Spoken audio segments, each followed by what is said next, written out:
La base para tú desarrollarte, sobre todo en un mundo de hombres, es tú tener mucha seguridad en ti misma. Una característica de Circe Almanzar es que actúa rápido. No perfecta, rápida. ¿Quién pica adelante? Claro, Solamente eres feliz y te puedes considerar exitoso cuando haces lo que quieres. Yo he trabajado pensando en las que vienen detrás, pero hay muchas que han decidido, mira, yo me quedo aquí como gerente del banco y ya, porque ser vicepresidente requiere no solamente 8 horas de trabajo, no, requiere 16 horas. Y no sentirte mal porque no vas al colegio a ver a tus hijos. Tenemos que cambiar esa presión social que tienen sobre las mujeres. Sé que muchas madres entienden que estar con sus hijos es el rol más importante que tienen que jugar. Y a mi entender, no hay mejor educación para los hijos que el ejemplo.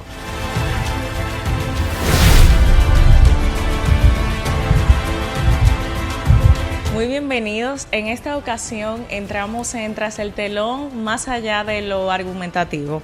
Ella es una voz que no solo defiende las causas, sino que es parte de las reformas. Circe Almanzar es la abogada que abre puertas, no solamente abriendo puertas, sino que rediseña el sistema. Bienvenida a esta entrega de Tras el Telón, Circe, qué placer tenerte aquí. Gracias, qué bella introducción, ¿eh? Alegre de estar aquí contigo. Gracias. Señores, miren, ya yo pedí permiso para tutear a Circe fuera de cámaras, porque, ¿verdad?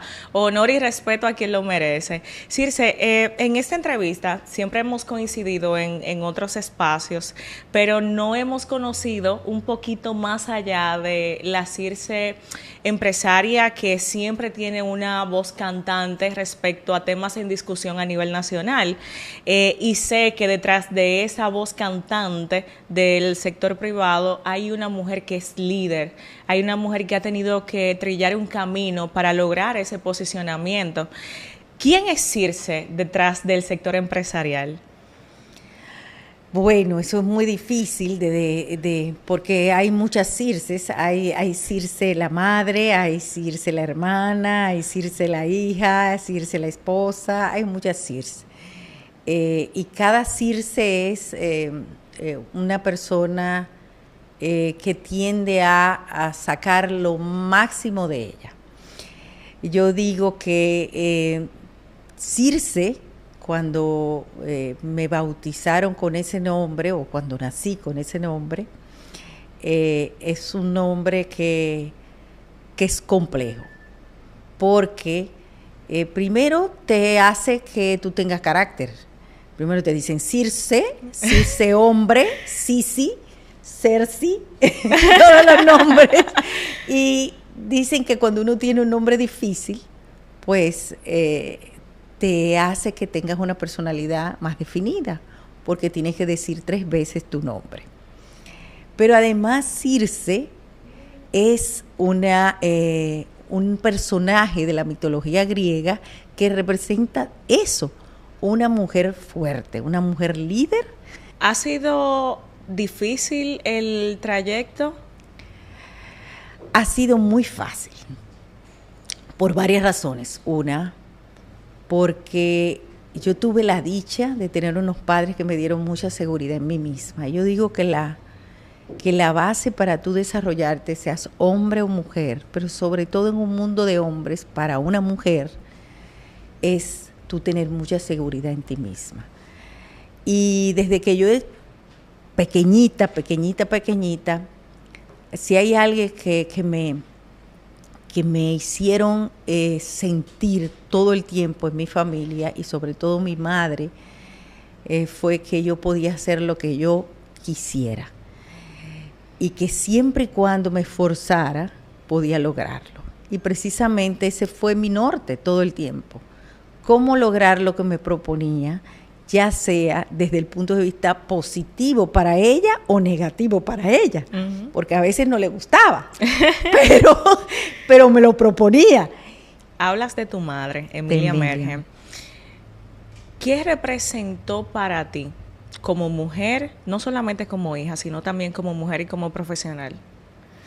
Es precisamente eso, o sea, es la satisfacción de tú contar con una persona que te hace sentir segura, de una persona que te hace sentir, que te hace desarrollarte, porque precisamente no solamente cree en las oportunidades para la mujer, sino también que se esforzó en que yo lograra esas oportunidades que ella no pudo tener.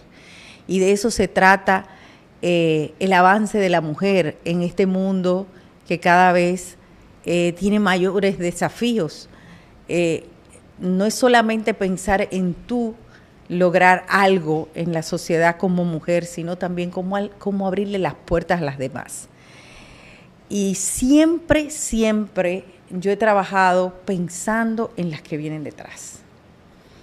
Porque no es solamente lo que tú logras para ti misma, es que esa forma de tú transmitir tus pensamientos, tu cultura, tus estereotipos, en un mundo, en una sociedad donde los estereotipos de una mujer a veces son rechazados en el mundo laboral, pues eso hace que otras tengan oportunidades. Yo siempre que me preguntan cuáles son tus mayores logros, uno de mis mayores logros es poder haberme trazado un camino dentro del mundo empresarial sin dejar de ser femenina, sin dejar de tener mis estereotipos femeninos. Porque hubo momentos en que la mujer fue alcanzando peldaños, logrando, que no está mal, porque no la critico, pero que tenían que transgredir sus estereotipos, tenían que claudicar en sus estereotipos, vestirse de negro, vestirse de pantalones. Comunicar cierta sobriedad para generar ese sentido de respeto, porque lo femenino era sinónimo de debilidad y de sumisión. Así es. Fue retador, me imagino, y justo detrás de cámaras son tantas cosas que tenemos que hablar, pero detrás de cámaras hablábamos de esa Circe sofisticada, siempre bien arreglada, siempre bien vestida. ¿Cómo se ha entrelazado la Circe empresaria con esa misma feminidad que al final conecta y no deja de que pierdas tu esencia? Bueno, primero es parte de los múltiples roles que tenemos que jugar las mujeres para ser exitosas o para sentirnos exitosas, porque yo siempre he dicho que el éxito es sentirte satisfecha con lo que tú eres. Eso no es, o no hay otra palabra que describa, no hay otro hecho que describe el éxito que el tú sentirte bien.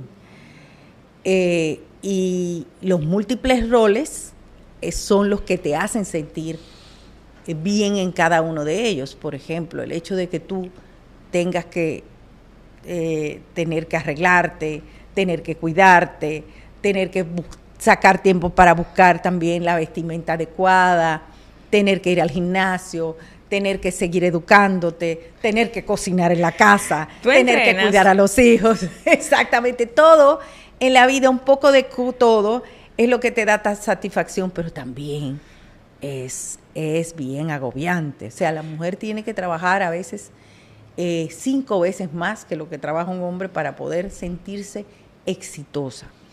Sentirse exitosa en el sentido de su amplitud, de la amplitud de la palabra, o sea, satisfecha con lo que hace. Y precisamente eso es lo que yo traté de hacer. Cómo lograr darle un pedacito de mi tiempo a cada cosa.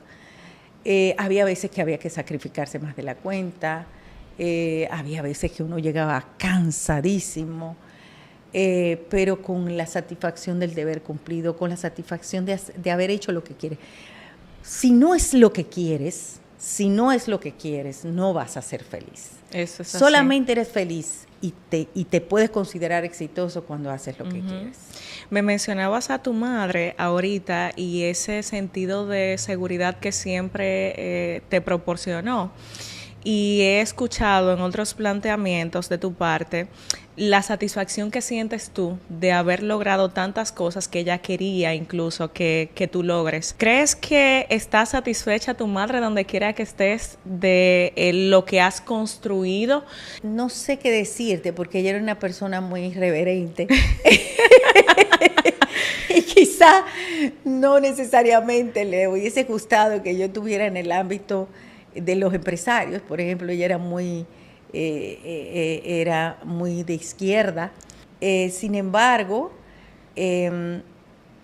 todo en la vida, yo digo que hasta mi aprendizaje de padres intelectuales, porque yo vengo de padres intelectuales, cualquiera piensa que yo vengo de empresaria, no. Yo me forjé como gremialista empresarial. Yo lo que soy es abogada. Uh-huh. Me gradué de Derecho, hice una maestría en Derecho Empresarial y básicamente lo que he sido gremialista en el sector empresarial. Defiendo los intereses del sector privado. Sí, porque ahora estuviste mucho tiempo en Ángel, sí, de jovencita. Exactamente. Ahora sí soy empresaria porque tengo mi propia empresa. Pero toda la vida lo que hice fue trabajar en gremios empresariales. Y yo pienso que el hecho de tener una formación de padres intelectuales con una visión progresista hizo que yo pudiera jugar un rol importante en los gremios empresariales, porque la visión de los gremios era muy cerrada en su momento. Y nosotros fuimos parte de una generación que abrió las puertas a los gremios empresariales hacia la sociedad civil, hacia la inserción en la discusión de los temas que no eran solamente los temas de capital o de economía, sino que también temas, por ejemplo, como la institucionalidad, como la participación en los procesos electorales, como la transparencia, la lucha contra la corrupción, el trabajar también con las reglas de juego, el clima de negocios, cómo trabajar también las leyes que tenían que ver con la base estructural de la nación, porque a muchos empresarios jugaron un rol importante en momentos de la sociedad, pero tenían una visión muy de defensa de los intereses puntuales del empresariado, sin detenerse en temas que tenían que ver con el fortalecimiento institucional. Y ese cambio de visión, yo participé en él. Sí. Y creo que tuve mi granito de arena, jugué un rol que pudo haber tenido mucha influencia. Me hablabas hace un momento de que tu madre era un poco irreverente. Teniendo tú como referentes a Margaret Thatcher y a Minerva Mirabal, que cuando tú las pones... mi historia. Hicimos un trabajo. Cuando las ponemos sobre una balanza, son perfiles totalmente distintos. Estamos hablando de una ministra de Estado de Inglaterra, Londres, que promovió y tomó iniciativas y fue durante muchos años y primera mujer ministra también en ese momento de Estado. Y en el caso de Minerva, revolución totalmente. ¿Qué entiendes que tienen ellas en común para ser tus referentes?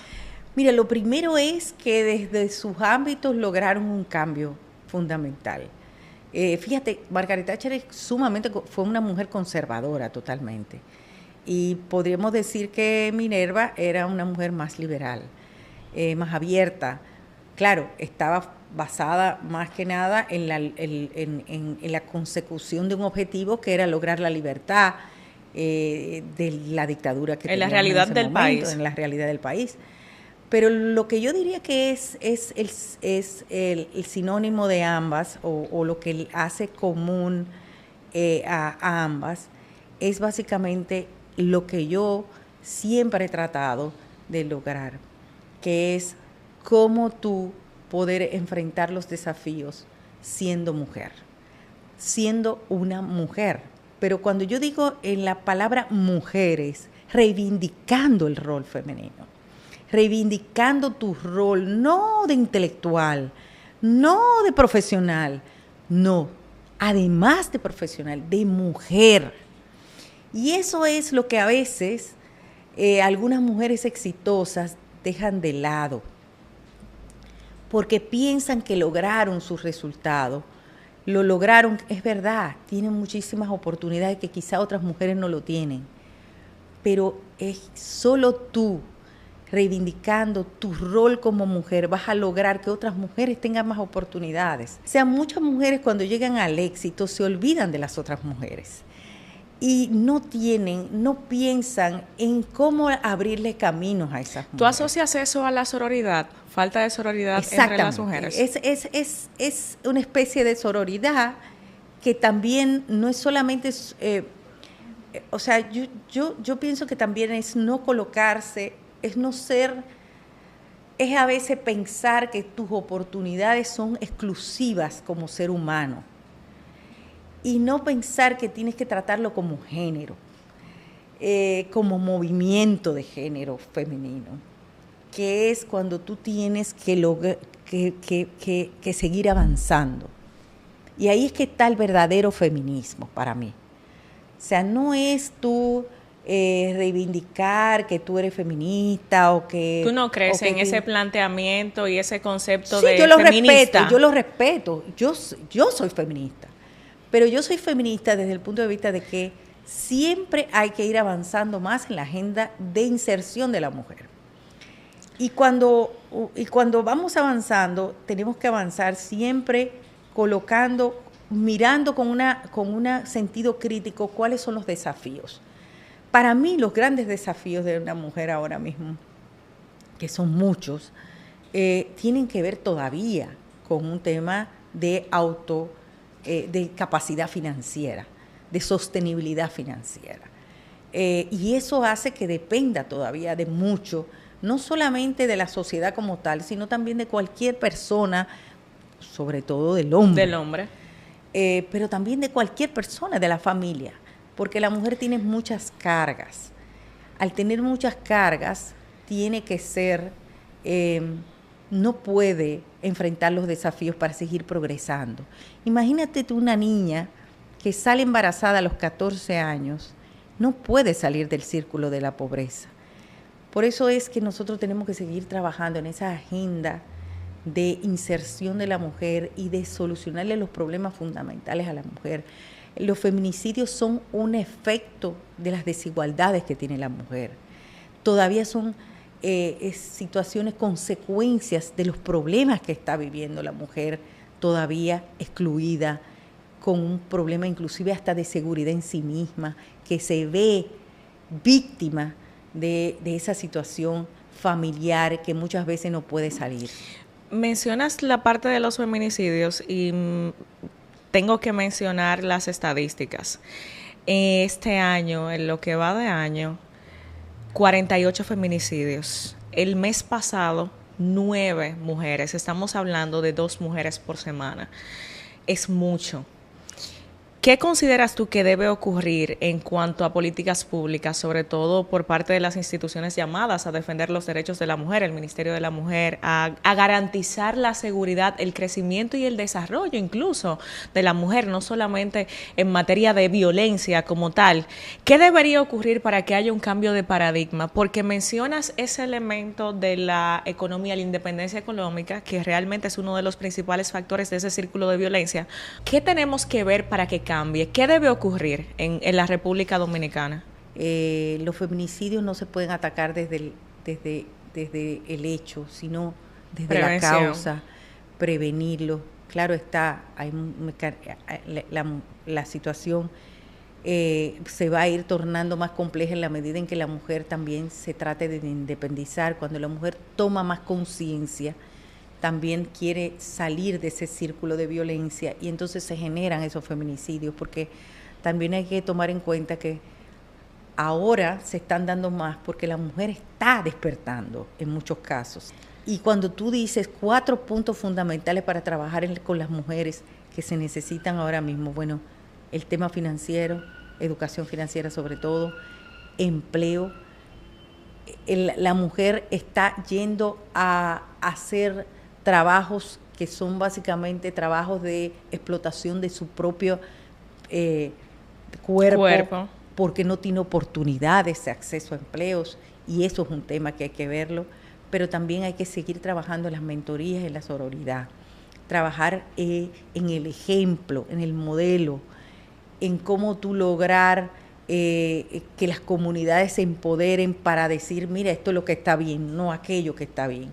¿Tú entiendes que en el sector político está la mujer aprovechando la brecha que se le está abriendo para continuar trillando ese camino para las nuevas generaciones también.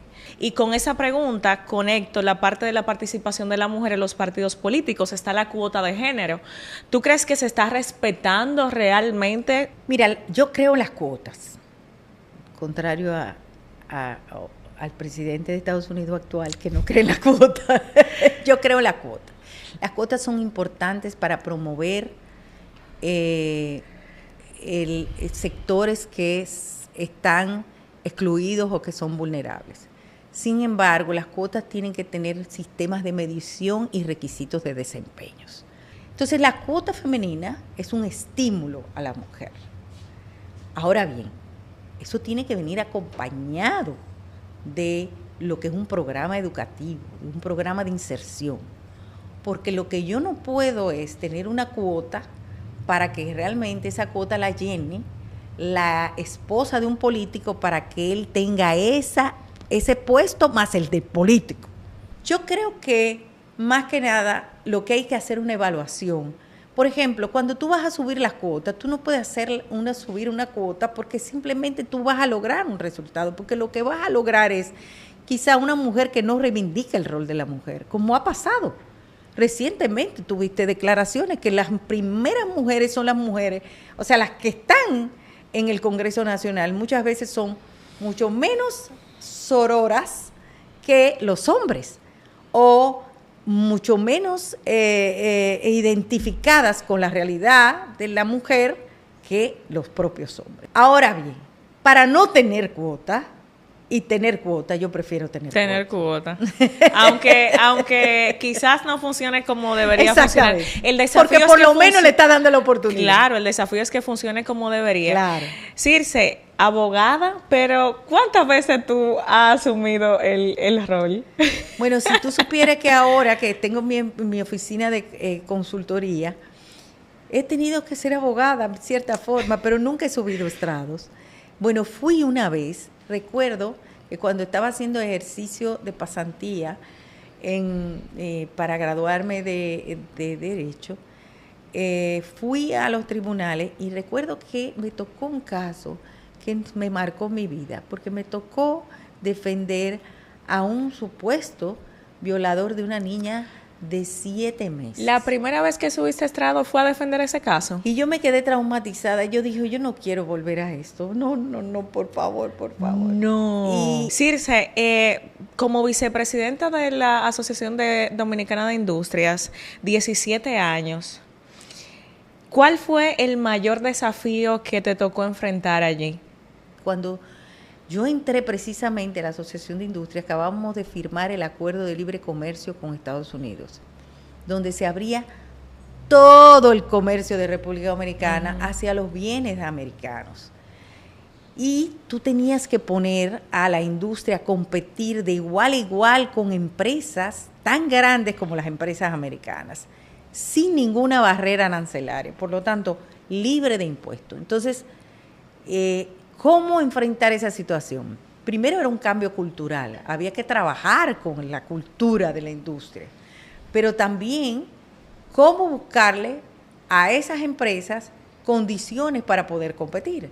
Y ahí desarrollamos toda una agenda para lograr mejores resultados o mejores condiciones a las industrias dominicanas. Y eso fue una agenda de 10 años, que se trabajó con empeño, se trabajó con organización, pero sobre todo se trabajó. Mira cómo me hablas de todo el plan de trabajo que hubo que hacer en ese momento, siendo tu mujer como vicepresidenta de RD. ¿Qué hizo Circe para imponer su voz y su autoridad en momentos como esos, que era tan trascendental? Mira, tuve que hasta desarrollar relaciones primarias con los hombres. Es más difícil, es mucho más complejo, porque, por ejemplo, muchos de los trabajos, de los logros que tú tienes, por ejemplo, cuando haces lobby, cuando tú estás con funcionarios para tú lograr resultados o cambiar una medida administrativa, a veces se iban a fumar tabaco para un sitio. Ay, y tú, Dios mío, ¿tú no te llevaban, ni siquiera te lo contaban, ni siquiera te decía que iban. Tú te enterabas después.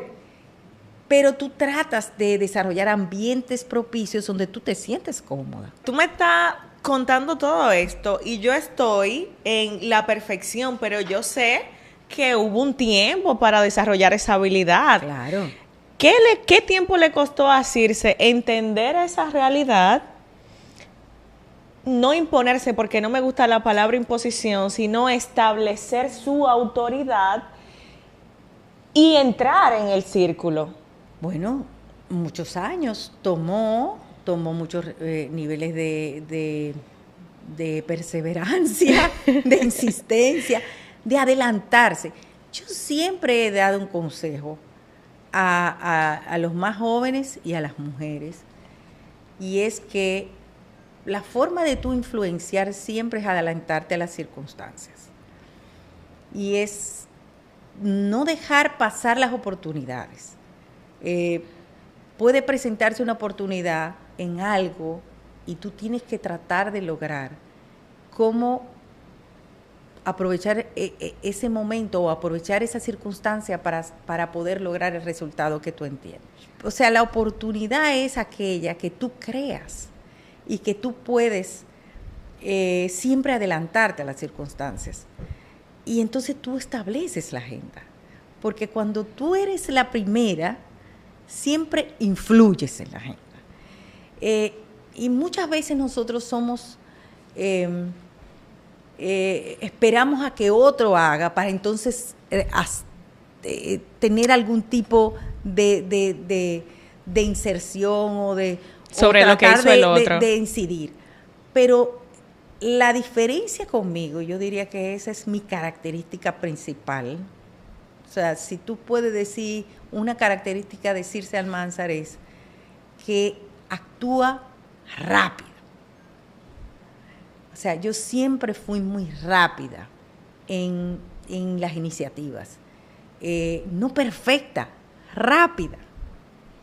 Porque hay veces que la gente quiere esperar lo perfecto para atreverse. Y entonces no logra el resultado, porque ya otro ha hecho algo. O ya logró que el otro, o ya el otro hizo que todo se trazara por el camino que entendió. Entonces, eso es importante, actuar rápido, tener ese ímpetu, esa motivación y esa pasión. Aprovechar las oportunidades y hablando de eso, ajustes que consideras tú oportunos dentro del ambiente corporativo para que haya más brecha hacia la mujer. Bueno, lo primero es todo va a venir, porque yo estoy clarísima que la mujer va a llegar a puestos el mismo nivel de que los hombres, o sea, porque todo es alcanzar peldaños con perseverancia. Va a llegar en algún momento, lamentablemente no tan rápido como queríamos o como queremos, pero va a llegar. Pero yo pienso que hay que darle más oportunidades, hay que entender los roles de la mujer, que son diferentes a los del hombre, para poder darles mayores oportunidades. Y cuando digo los múltiples roles de la mujer es porque tú no puedes trabajar solamente sobre la base de los estereotipos del hombre, que tienen un horario corrido. Tú tienes que ir trabajando, cambiando las formas de trabajar, porque la mujer tiene que compartir su rol de trabajo con otros roles para poder ser más eficaz en todo lo que hace. Pero también yo pienso que la mujer tiene que, y ese es el gran desafío, romper su techo de cristal. Y el techo de cristal es que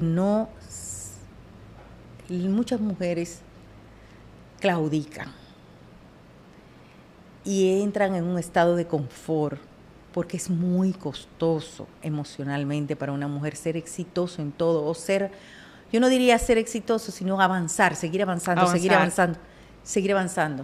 Entonces muchas veces dicen, mira, ¿tú sabes qué? Yo me quedo aquí.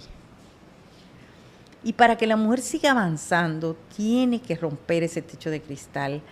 Claro está, se requiere más ayuda. Muchas se han superado, han sido muy exitosas, pero hay muchas que han decidido Mira, yo me quedo aquí como Ser gerente del banco y ya. Me quedo como gerente, no más de ahí. Pero es porque ser vicepresidente requiere no solamente 8 horas de trabajo, no, requiere 16 horas de trabajo. mucho esfuerzo y sacrificio, totalmente. Y no sentirte mal porque no vas al colegio a ver a tus hijos, que eso es algo importante. Tenemos que cambiar esa presión social que tienen sobre las mujeres. No puedes seguir esta presión social de que si tú no vas al colegio, que si tú no haces la tarea con los hijos. No estás siendo buena madre. A los niños hay que darle tiempo de calidad. Tiempo, tú sabes lo que yo hacía. Los viernes en la tarde yo cerraba. Y era tiempo para mis hijos y mi familia. Pero era tiempo de calidad. Y en la noche yo llegaba, preguntaba, dime, enséñame la tarea que yo... Pero yo no me quedaba haciendo tarea con los hijos. Ahora, ¿cuál es la mayor satisfacción mía? Mis hijos. Y tú le preguntas a ellos, ¿cuál es tu mayor satisfacción? Ver a mi madre feliz. Sí. Si tú tienes una madre feliz, si tú tienes una madre que se supera, que trabaja con orgullo, con tesón, ellos van a seguir ese ejemplo. Y ese es el mejor de la educación. Y yo te lo digo porque sé que muchas madres entienden que estar con sus hijos todo el tiempo y estar ayudándolo es el rol más importante que tienen que jugar. Y a mi entender, esta es mi apreciación, respeto la de los demás, no hay mejor educación para los hijos que el ejemplo. Tú me hablabas de ese límite que ponías. Yo me dedico la semana completa al trabajo y a esta que es mi pasión que me hace feliz. Pero el viernes yo cierro todo, me voy con mi familia, me voy con mis hijos porque eso también me hace feliz. Estableciste una línea muy clara entre lo personal y lo profesional, manteniendo una balanza estable entre ambas cosas. En palabras, ¿cómo lo podrías definir quizás para esas mujeres que en este momento tienen la misma visión que tú y están volviéndose locas? Porque como tú decías al principio en la entrevista al gimnasio, tengo que verme bien y arreglada, el liderazgo, los hijos, el esposo. Cuando piensas en tanto y que todo te queda en excelencia como tú mencionas, es un desafío bastante grande. Por eso también es importante tomar en cuenta la etapa de la vida de la mujer y para el hombre también, porque también hay una etapa en el hombre que es importante no dejarse sentir, no dejarse presionar a la mujer, sobre todo cuando está en edad reproductiva. Yo se lo he dicho a mi hija, por ejemplo. Mi hija tiene ahora tiene un niño de 2 años y ahora va a tener unas mellicitas. Ay, qué lindo. Y yo le digo, este es el momento de tu ser madre, de acompañar. No dejando de lado tu trabajo, pero no es el momento de la pasión por el trabajo. Y la mujer no se debe sentir mal porque tenga una etapa de madre, de maternidad, que es la etapa donde tú vas a tener tus hijos pequeñitos. Y en ese momento eso pasa, porque a veces las mujeres también están en el otro lado y dicen, no, es que tengo que seguir trabajando porque si no, entonces hay tiempo para todo, y hay que vivir con felicidad cada etapa de la vida. Ahora yo soy una mujer feliz siendo abuela. Sí. Es más, yo hay veces que lo que quiero es dejar el trabajo. No quiero hablar del trabajo, la pasión se me ha ido por el nieto. Y entonces, pero todas las etapas son bellas, son lindas y hay que vivirlas. Uno no se puede dejar llevar de lo que le demanda la sociedad o de lo que es supuestamente no normal, porque si no, no vamos a cambiar el mundo. El rol que jugó tu pareja en esta manera de ver la vida personal y profesional, supongo que fue fundamental, porque para tú tener esa visión debe estar acompañada de alguien que secunde esa visión y que lo comprenda. Es muy importante tomarlo en cuenta. Por supuesto. El padre de mis hijos, yo enviudé, pero el padre de mis hijos jugó, yo diría que el rol más importante en mi avance laboral, porque me respetaba, porque creía en mí, porque tenía admiración por lo que yo hacía. Y eso se transmite en la familia, se transmite en los hijos. El tú tener una familia donde tú tienes una admiración mutua y un respeto mutuo por lo que hace cada quien, hace que la familia sea armoniosa. Y esa armonía te hace que también tú puedas trabajar más efectivamente y que tú puedas seguir avanzando, que puedas seguir estudiando, porque no es solamente el hecho de que yo podía trabajar, es que tenía quien contarle mi pasión, pero además que entendía lo que yo hacía y que me empujaba a seguir adelante. Entonces, pero al mismo tiempo mimándome. Qué maravilla es cuando tú trabajas mucho y que tú llegas a tu casa, a tu familia y tengas a alguien que no solamente te respeta lo que tú haces, sino que también te mima, te ayuda, te protege, te cuida. Entonces eso yo diría que fue una clave para mí, para mis hijos y para toda la familia, Sin duda alguna yo no sería la misma Circe si yo no hubiese tenido la pareja que tuve. No estuviera aquí sentada si yo no hubiese tenido al padre de mis hijos, a Leoncio. Tuve la dicha de, después de ser viuda mucho tiempo, pues me casé con otro hombre que respeta lo que hago. Ya no trabajo tanto como antes, sí. Me acompaña con el nieto también, pero he tenido esa dicha. Y la verdad es que yo digo también que es que estoy muy clara de lo que quiero. Sí. Y por eso llegan. Y por eso llegan. Sí, totalmente. Es verdad. Cuando tú estás clara de lo que quieres, llega porque llega, porque es lo que atraes. Exactamente. Una dinámica, top 3 de Circe, tus libros favoritos, 3. Bueno, mi libro favorito, que lo leí recientemente nuevamente, es Un Mundo Feliz, de Eric Fromm. Top 3 de mujeres dominicanas que admiras. Elena Vilella para mí es una mujer muy admirable. Es mi amiga y es muy admirable. También mi otra amiga Ligia Bonetti, mi otra amiga Marisol Vicens, Yana Portela, Maite Fernández, son amigas muy admirables, somos todas amigas. También para mí una mujer que yo admiré y además de ser mi madre, fue mi madre. 3 hábitos que practicas cada día que han marcado una diferencia en tu vida. Digo lo que pienso, pues soy habitualmente muy conversadora. Yo soy una persona que le gusta mucho la buena comida, la cultura, aprender.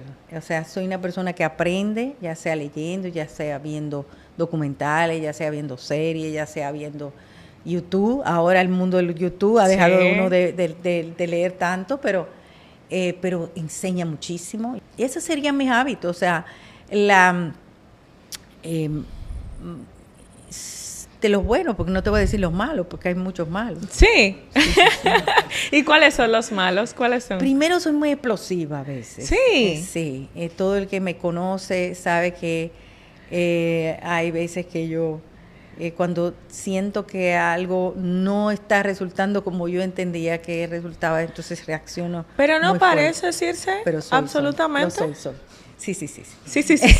Te lo aseguro. Y segundo, soy muy insistente cuando hay algo que me empeño en eso. Pero eso no es negativo. Y por otro lado, me encanta comprar. Me encanta. Ah, sí. Eso es un vicio que tengo que quitármelo. No, ya eso no es necesario, no se preocupe. Mire, Circe, yo tengo una dinámica muy interesante que nos ha preparado Ondris en el guión, pero hay 3 temas que yo no puedo dejar de tocar contigo. El tema migratorio de la República Dominicana, la cantidad de haitianos que hay en el país. esa misma cantidad de haitianos, tanto la sociedad civil como el sector comunicacional, en muchas ocasiones lo atribuye al propio desorden que hay, no solamente en cuanto a políticas públicas, sino al sector empresarial de cómo maneja la mano de obra haitiana. Siendo tú parte de ese mismo sector empresarial, ¿cómo valoras estas posiciones y qué entiendes que debe ocurrir?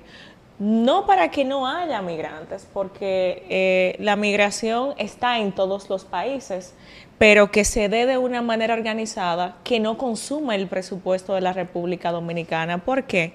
Porque hay un sinnúmero de parturientas haitianas en los centros de salud, porque no están registrados en la tesorería social, no representan nada en cuanto a ingresos, sino gastos en ellos, y ni qué mencionar de la parte de educación.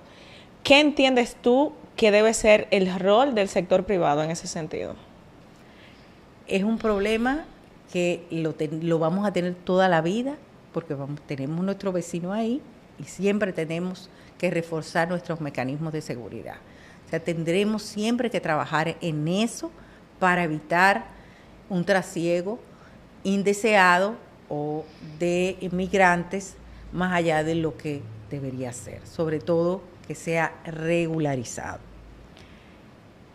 Cuando digo regularizado quiere decir que vengan con visa y que sea un ingreso a nuestro país acorde a como está establecido en las leyes. Ahora bien, la mano de obra ilegal también es un fenómeno que ocurre en todas partes del mundo cuando tú no regulas adecuadamente la mano de obra o cuando se te va de las manos. ¿Por qué? Porque todo el que tiene una empresa lo que tiende es a bajar sus costos, ¿verdad? Y la mano de obra ilegal siempre va a ser más económica que la mano de obra legal. ¿Por qué? Porque no cumplen con las reglas. Y al no cumplir con las reglas es menos costosa. Se trata de cumplir con la ley. ¿Quién debe cumplir con la ley? El empresario, ¿verdad? Pero ¿quién debe hacer cumplir la ley? El Estado Dominicano, ¿verdad? Cuando tú tienes una regla de 80-20, tú dices, es que no están cumpliendo la regla del 80-20. Pero no se está cumpliendo la regla del 80-20. No se está cumpliendo. ¿Por qué?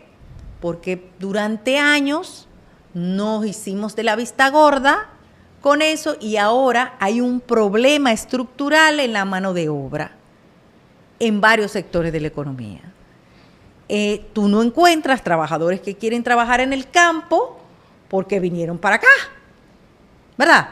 Porque esa mano de obra que era dominicana fue sustituida por una mano de obra ilegal y ahora para tú quitar y poner la regla clara, entonces se te hace difícil porque no cuentas con una mano de obra accesible en ese momento. Entonces, y representa un mayor gasto. Para tú cumplir con la ley, vas a tener que hacer un plan, que es lo que la gente a veces no entiende y dice, no, pero tú lo que estás es apoyando la migración y tú eres...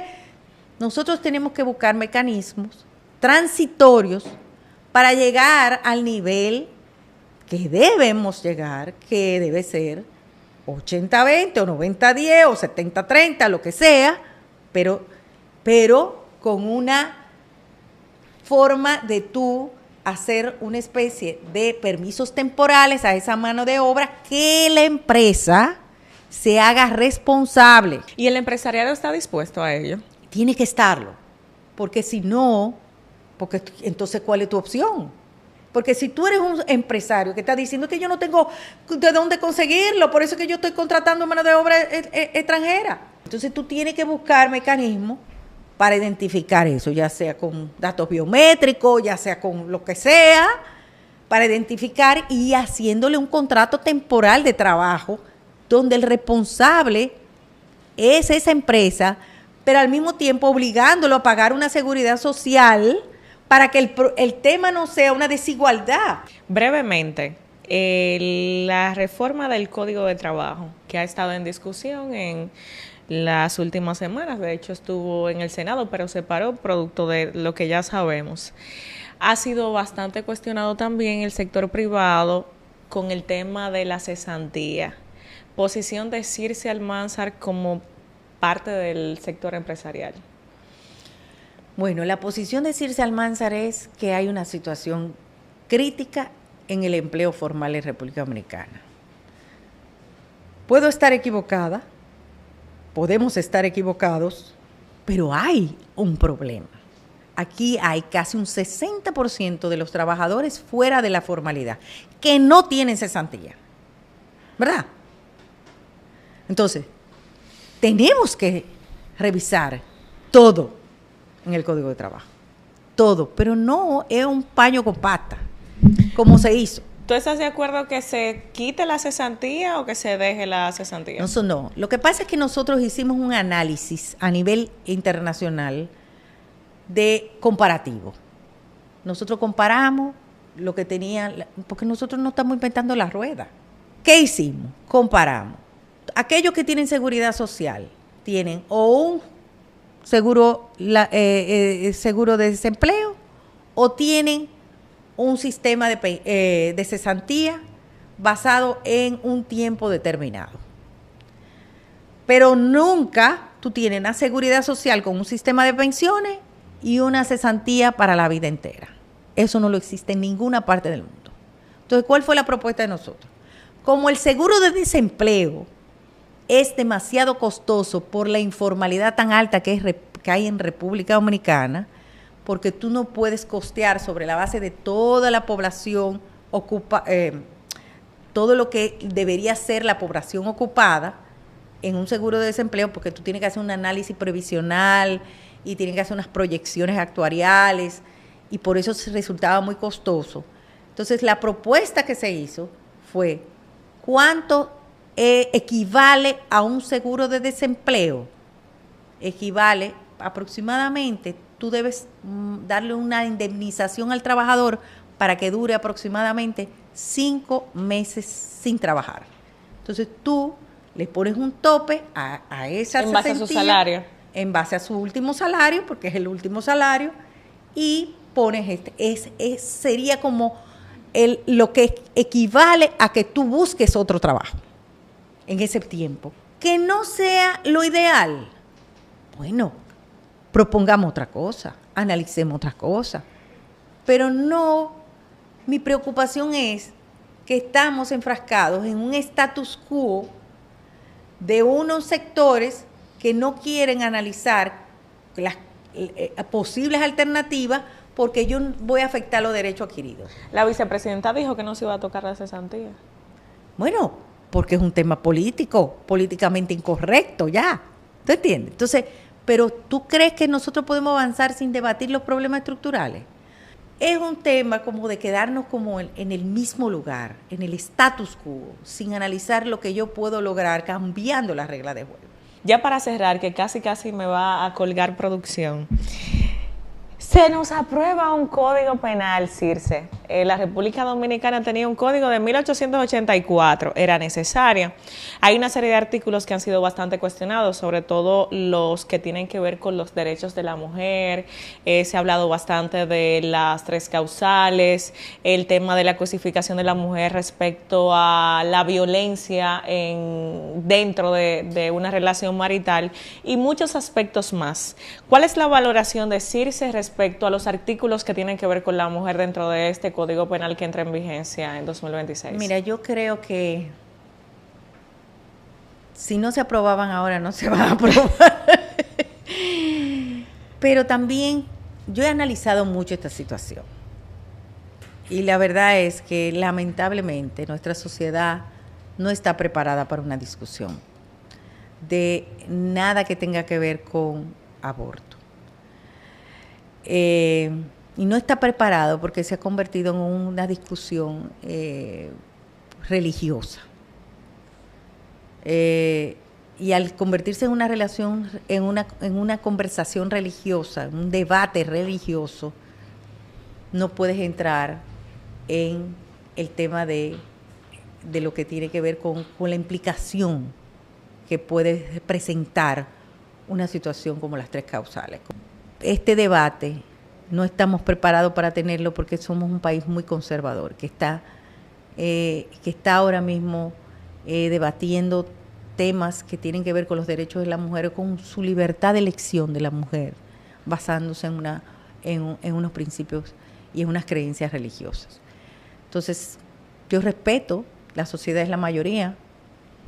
Si tú hubieses hecho un plebiscito, que eso era lo que yo entendía que debió haber hecho, un referéndum, un plebiscito del presidente, para preguntar sobre esto, yo creo que las 3 causales no hubiesen ganado, porque cuando tú ves que la mayoría de las legisladoras que representan a la sociedad dominicana, al pueblo dominicano, estaban en contra de las 3 causales, tú dices, bueno, esto realmente no iba a pasar. Sin embargo, tanto el presidente como algunos legisladores prometieron en campaña aprobar el Código Penal, incluidas las 3 causales. Pero el presidente es un político, y el presidente es un político, por lo tanto, él vio que la mayoría del pueblo dominicano no está en las 3 causales.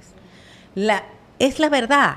Yo no soy pro 3 causales, yo soy pro libertad de la mujer hasta cierta edad, hacia cierto tiempo de concepción.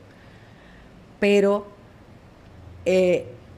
tú no puedes irte en contra de una sociedad que es conservadora. Pero independientemente, algo que tú has mencionado bastante en esta entrevista es esa responsabilidad y de manera implícita el compromiso con la palabra. Si en campaña tú le dijiste a la gente que votó por ti que cuando te hacían el planteamiento de las 3 causales, no es para yo saber si tú de manera personal tienes una posición pro o en contra de la situación, es para saber si elegirte a ti como mi representante en base a mis ideales. Si ya tú lo promoviste y lo prometiste y lo incluiste dentro de tus propuestas de campaña para aplicarlo, ¿es coherente que se haya aprobado excluyendo las 3 causales? Él no es el legislador. Yo respeto la decisión. Vuelvo y repito. Era el mejor momento de hacerlo. Entendía que si no se hacía en este momento, va a ser muy difícil por todos estos tiempos. Pero si la mayoría de la sociedad hubiese respaldado las 3 causales, se hubiese sentido y el presidente se hubiese visto en la obligación de observarlo. Ok, para cerrar entonces ya con una dinámica muy interesante que a mí me encantó. Tengo 5 palabras disponibles. Te voy a decir esas palabras y tú vas a escoger 3. Y de esas 3 entonces va a surgir una pregunta para que nos respondas, ¿te parece? Ok, las 5 palabras son raíces, crisis, orgullo, cambio y legado. Raíces, crisis, orgullo, cambio y legado. Bueno, raíces, cambio y legado. Ok, entonces con raíces. Crisis.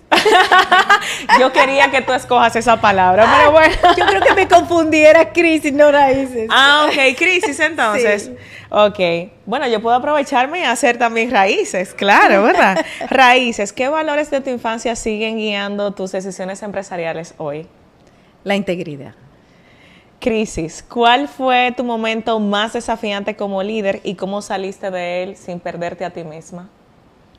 Bueno, no dentro del mundo laboral, las crisis que hemos enfrentado, por ejemplo, en el 2005, yo diría que las crisis de las reformas fiscales que han presentado grandes desafíos en el mundo laboral.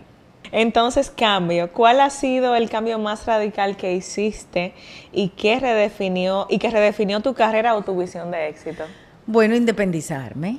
Y hacer, para mí lo quería hacer hace tiempo y era difícil, porque la pasión que le tengo al trabajo me hacía ver que quizá no me iba a sentir tan bien. Pero sin embargo he seguido haciendo lo mismo y hasta con muchísimo más precisión, porque se logran más resultados específicos en lo que estoy haciendo. Qué bueno. En cuanto al legado, ¿qué huella esperas dejar en la industria y en las mujeres que vienen detrás de ti? Bueno, el legado es que sí, las mujeres podemos hacer lo que queremos, que con esfuerzo, con perseverancia se puede tener el equilibrio, se puede lograr ser una mujer equilibrada en todos los ámbitos y ser feliz en cada uno de esos ámbitos. Qué bonito. Circe, si tu vida y tu legado fuesen un mensaje que estuviese envuelto dentro de una botella que llegaría a manos de una joven, ¿cuál sería ese mensaje que tú pondrías? Perseverancia y esfuerzo, capacitarse, pero sobre todo responsabilidad. Gracias, Circe. Gracias a ti. Yo creo que no solamente yo, sino toda la audiencia de este espacio y gente que te sigue, se va con un legado. Mencionabas al principio, y eso es de grandes, pensar en las personas que vienen detrás de ti, porque las huellas que vas dejando son esa guía para lograr de acuerdo a lo que tú lograste. Y si lo que dejas es excelencia, como mencionabas, pues lo que viene entonces es excelencia. Me siento honrada de que hayas aceptado nuestra invitación. La honra es mía. Aprendí muchísimo, me llevo muchísimas experiencias que sé que viniendo de ti aplicarlas a mi vida. Yo soy de las que dice, y es parte de la educación que recibí, que no es necesario que tú vivas directamente algo para tú aprender de ello, si tú escuchas y aprendes de personas que realmente tienen esa autoridad para hacerlo. Y creo que tú tienes la autoridad para hablarle no solamente a muchas mujeres y jóvenes de este país, sino también a hombres con los que te ha tocado trabajar y que te han visto crecer y ser voz, como decías ahorita, no por ser mujer, sino por hacerlo y hacerlo como se tiene que hacer. Gracias por estar. Gracias a ti, muy bello tu programa. Te Gracias. felicito. Gracias a ustedes y nos vemos en una próxima entrega de Tras el Telón.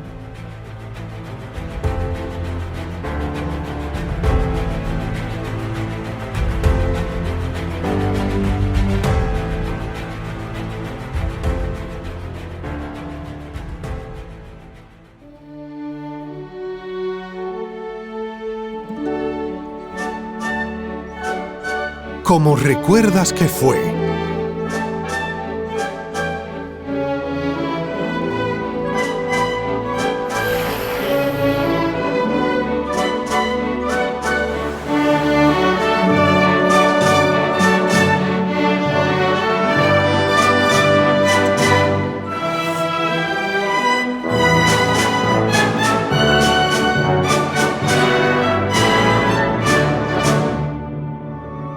Como realmente fue.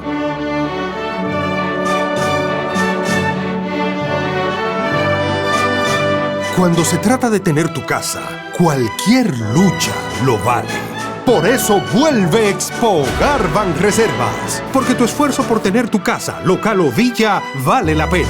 Del 2 al 31 de julio, con tasas desde 7.84%. Hasta 90% de financiamiento, modalidad de cuota flexible y hasta 20 años para pagar. Banreservas, el banco de todos los dominicanos.